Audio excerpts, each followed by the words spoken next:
Channel Rajesh गुरुजी। ये प्रपत्र बहुत ही खास है दोस्तों उन लोगों के लिए कि जो नए हैं और जो पहली बार आवेदन किया है जिन्होंने, और जो पहली बार जिनकी अतिथि शिक्षक में ज्वाइनिंग हो गई है, उनके लिए काफ़ी महत्वपूर्ण ये वीडियो है दोस्तों।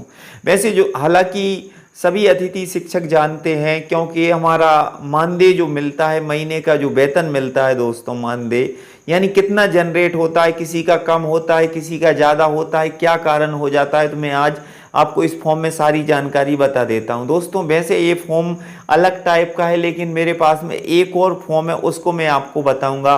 वो एक अतिथि शिक्षक का एक ही भर आता है, लेकिन इसमें आप 15 नाम अतिथि शिक्षकों के भर सकते हैं। यानी ये स्कूल, जिस स्कूल की तरफ से जनरेट है, ये अलग टाइप हुआ है। लेकिन एक जो फॉर्म मेरे पास में है वो मैं आपको बताऊंगा कि उसमें एक ही अतिथि शिक्षक का सारा बायोडाटा भरा जाता है। तो दोस्तों यहाँ पर आपको कुछ महत्वपूर्ण जानकारी मैं आपको बताना चाहता हूँ। सबसे पहले तो एक क्रमांक दिए हैं, तो क्रमांक का मतलब यहाँ पर 1 से लेकर 15 तक क्रमांक नंबर हैं। तो यानी 15 अतिथि शिक्षकों की जानकारी इस प्रपत्र में एक साथ जा सकती है। यानी आपकी शाला में जो काम करने वाले अतिथि शिक्षक होंगे वो 15 अतिथि शिक्षकों की पूरी जानकारी आप एक ही फॉर्म में सबमिट कर सकते हैं। अगर मैं आपको जैसे वो वाला फॉर्म बताता तो उसमें कम से कम 15 फॉर्म भरे जाते, लेकिन ये बनाने वाले ने थोड़ी समझदारी की है दोस्तों, एक ही बना दिया है। तो यहाँ पर शाला का नाम डाल देना है दोस्तों, ये डला भी है शायद, लेकिन मैं आपको बताना चाहता हूँ अगर आप किसी और शाला में हैं तो उस तरह का आपकी शाला का नाम डलेगा। और अतिथि शिक्षक उपस्थिति माह, तो यानी आप जुलाई का दे रहे हैं तो जुलाई का, और अगस्त का दे रहे हैं तो अगस्त का। तो अगस्त जुलाई में शायद 4 ही दिन स्कूल लगा है दोस्तों, लेकिन अगस्त में करीब 18 से 19 दिन हो जाएंगे। और कहीं कहीं पर जो कलेक्टर द्वारा छुट्टी की गई हैं तो उनके माध्यम से दोस्तों ज़्यादा भी होंगे, कम, क्योंकि ये हर ज़िले में अलग अलग हुई हैं छुट्टी, वर्षा के हिसाब से छुट्टी हुई है दोस्तों। तो मैं आपको बताना चाहता हूँ सबसे पहले यहाँ पर अतिथि शिक्षक का नाम, यानी जो अतिथि शिक्षक काम कर रहा है उसका नाम यहाँ पर आ जाएगा पहले में। दूसरा यहाँ पर कार्यरत संस्था, यानी आप माध्यमिक मिडिल स्कूल में है, हाई स्कूल में, हायर सेकेंडरी ईयर में, तो यहाँ पर कार्यरत संस्था का नाम आ जाएगा।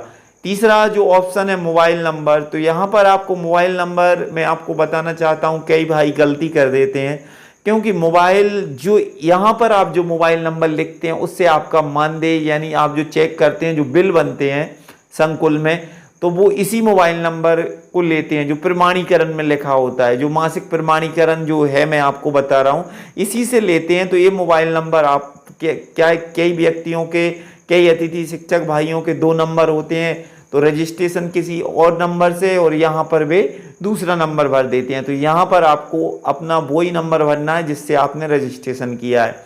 यहाँ पर बैंक खाता क्रमांक और IFSC कोड। IFSC कोड में आपको जो बैंक का IFSC कोड होता है तो वो आपको याद ही होगा। इसके बाद में शिक्षक की श्रेणी, मतलब आप वर्ग 1 में हैं, वर्ग 2 में हैं या वर्ग 3 में हैं। तो यहाँ के लिए आपको जो कैडर होता है, जैसे 1 में है तो वर्ग 1 लिख सकते हैं, या वर्ग 2 में है तो वर्ग 2 और वर्ग 3। तो वैसे मैंने आपको बता दिया था वर्ग 3 1 से 5, वर्ग 2 6 से 10 और वर्ग 1 11 से 12। तो यहाँ पर आपको शिक्षक श्रेणी कर देना है। इसके बाद में कुल कार्य दिवस, ये महत्वपूर्ण होते हैं, यहाँ पर कई भाई चूक जाते हैं। कुल कार्य दिवस यानी आपको कितने दिन आपका स्कूल लगा है और कितनी आपकी छुट्टी कटी हुई है।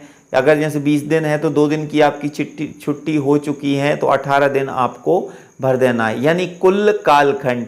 अब कालखंड यहाँ पर कई संकुल में 4 का भी मिल रहा है, 5 का भी मिल रहा है और 6 का भी मिल रहा है दोस्तों। तो मैं आपको बता दूं कि यहाँ आपको कम से कम 6 पीरियड भरना है दोस्तों।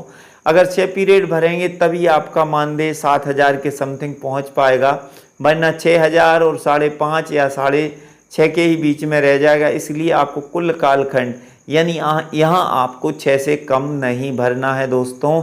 ये आपको मेन ध्यान रखना है थोड़ा, क्योंकि ये आपका जब मानदेय जनरेट होता है तो इसी हिसाब से होता है, कालखंड के हिसाब से।